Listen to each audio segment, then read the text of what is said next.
So I'm asking you, first of all, specifically, what is your reaction to what happened on October the 7th? Sure, I'll answer the question professionally. I do not condone the loss of human life on either side.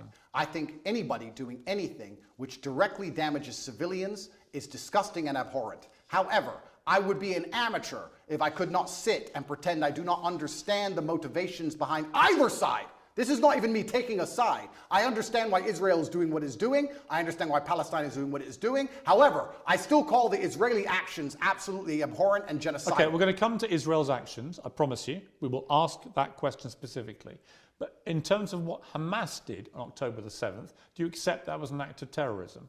It's an interesting question because once it's not really. It is. It's No, a very it truly straightforward is. Because question. you're the person who would have called Nelson Mandela a terrorist while he was still in jail, and one person's terrorist is another person's freedom fighter. I wouldn't For have me to called him answer that. the question, yes, you would have. For me to answer the question, I have to be very professional, Pierce. For me to sit on the outside in Romania with no personal involvement in Israel-Palestine, it's easy for me to say, yes, it was an act of terror. However, if I was in Gaza, if I was in an open-air prison, if my family had been annihilated by bombs from the sky, if everybody I knew had suffered the loss of a loved one, if I had no chance of any kind of freedom or democracy or standard of life, would I believe it was an act of terror, or would I believe it's an act of resistance against oppression?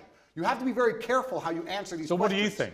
I think I understand what happens when you take people and put them in such an inhumane condition. For anybody to sit and say that you're going to take people and put them in absolutely inhumane conditions and give them no standard of life, and they're not allowed to ever fight back, or they are terrorists. But I can agree with you. Anyone who Well, does that is an amateur. I can agree with you that the plight of the Palestinians for many decades has been absolutely shameful. So what did we think was going to happen, Pierce? No, nothing justifies what happened on October the 7th. So what are they Nothing. supposed to do?